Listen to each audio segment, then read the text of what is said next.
First of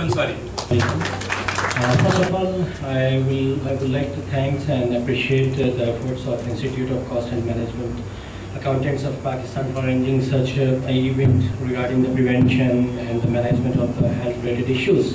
And I think so this may be a beginning of a new concept of cooperation, collaboration of management sector with the health management sector.